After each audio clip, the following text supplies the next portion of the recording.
You wake up, and it's another Tuesday. Same alarm, same breakfast, same drive to a job that used to be a career, but now just pays the bills. You aren't miserable, but you're not exactly thrilled either.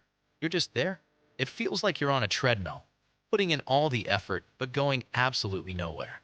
If you feel like you're living life on autopilot, stuck in a loop you can't break, this is for you. That feeling is called stagnation, and it's especially common right now. With so much economic uncertainty, the era of job hopping is over. Instead, people are job hugging, clinging to their current roles even if they're unhappy, because security feels more important than salary. In fact, for 81% of workers in 2025, job security has become the top priority. So if you feel stuck, you're in good company. You get caught in the same routines, the days blend together, you lose enthusiasm, and you have this nagging sense that you're adrift without a map. But here's the good news. Feeling stuck is not a life sentence. Think of it as a signal flare from your brain telling you that something needs to change. Periods of stagnation are a normal part of life, and they often show up right before a period of major personal growth. So today, I'm sharing 4 practical, no-fluff steps to break that cycle, get you unstuck, and fire up some forward momentum in your life, starting right now. All right, step 1, and this is the one most of us try to sprint past. You have to accept how you feel and figure out what you actually value. You can't navigate your way out of a fog you're pretending doesn't exist. The first real step toward change is just admitting, yeah, I feel stuck, without judging yourself for it. So, stop telling yourself you should be grateful or that you have no right to feel this way. The feeling is real, it's valid, and it's telling you something important. Take a minute to just sit with it and describe it. That clarity is the launch pad for everything else. Often, when we feel stuck, our ego kicks in with a bunch of junk narratives to protect us. Stories like, I'm not good enough for that, or it's too late to change things. We start believing these stories are facts, but they're just defense mechanisms keeping you right where you are.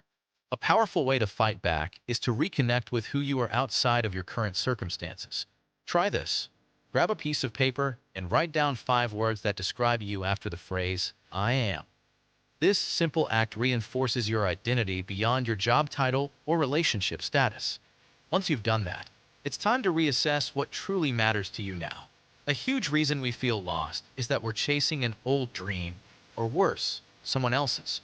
We build our lives around what we think we should want, not what we genuinely desire. But values change.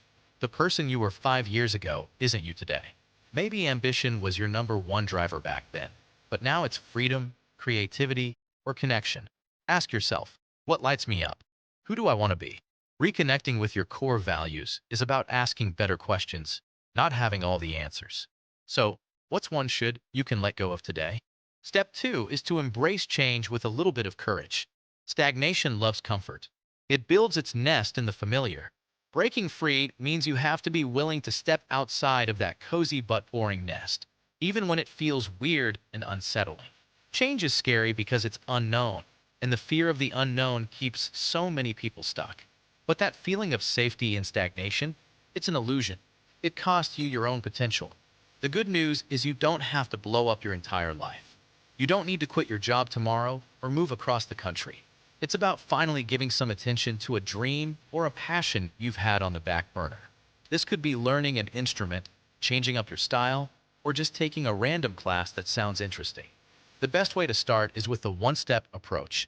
Your mission, should you choose to accept it, is to pick one tiny, achievable step you can take toward a goal right now. Not tomorrow, not next week. Today.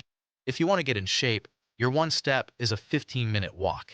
If you dream of being a writer, your one step is spending 20 minutes researching one publication. If you feel lonely, your one step is texting one friend you've been meaning to catch up with. The key is making the steps so small, it's almost impossible not to do it. Small, consistent actions build momentum and create a snowball of confidence. Progress isn't about perfection. It's about taking the next step, no matter how tiny. So, what's the smallest possible action you can take today to move 1 inch closer to where you want to be? Step 3 is all about creating a roadmap. Once you know your values and you've started taking those small actions, you need a map to get from point A to point B. Without a clear direction, It's easy to run out of steam the second you hit a roadblock. This is where the SMART framework comes in handy. It's a classic for a reason. It just works. Your goals need to be specific. Don't say, I want to be healthier. Say, I will go for a walk 3 times a week and eat 5 servings of vegetables a day. Get crystal clear. Measurable. How will you track your progress? Is it the number of gym sessions, pages written, or courses completed?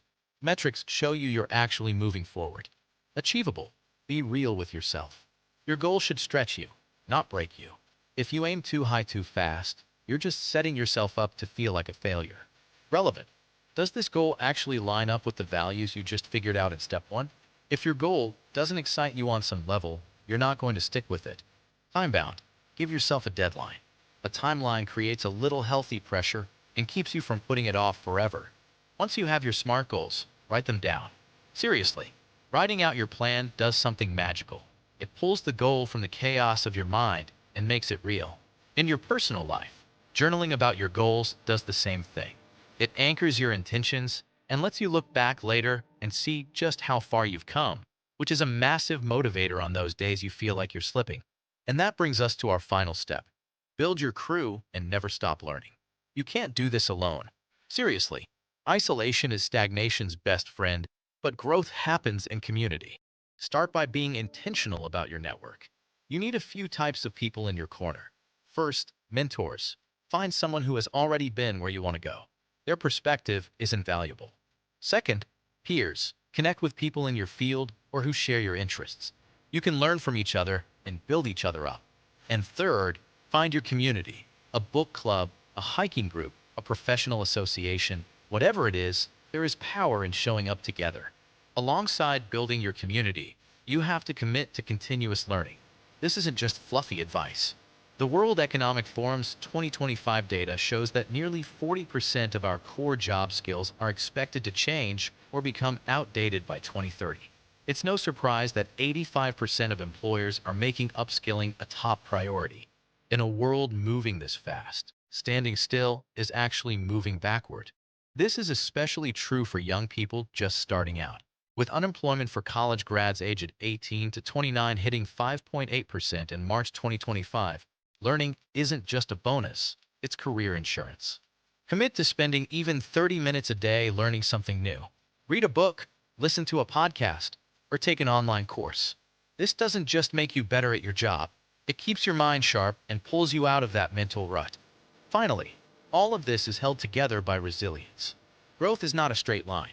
There will be setbacks, but resilience is the muscle you build by facing challenges instead of running from them. Every tiny effort you make is a vote for the person you are becoming. Overcoming stagnation isn't about one giant leap of faith.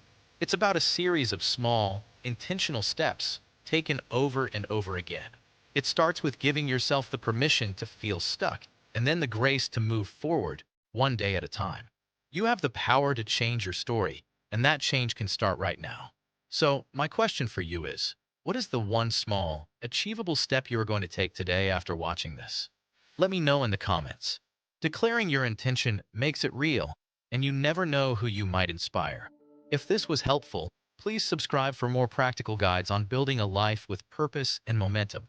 Let's do a quick recap of the 4 steps to break free from stagnation. First, accept your feelings and reassess your values. Get honest about where you are and what you truly want. Second, embrace change through courageous action. Take one small step right now. Third, set clear, strategic goals. Create your roadmap using the SMART framework. And fourth, build a support system and practice continuous growth. Surround yourself with good people and never stop learning. Remember, feeling stuck is not a destination. It is a signpost pointing you toward a new chapter. The journey of 1,000 miles begins with a single step. Take yours today.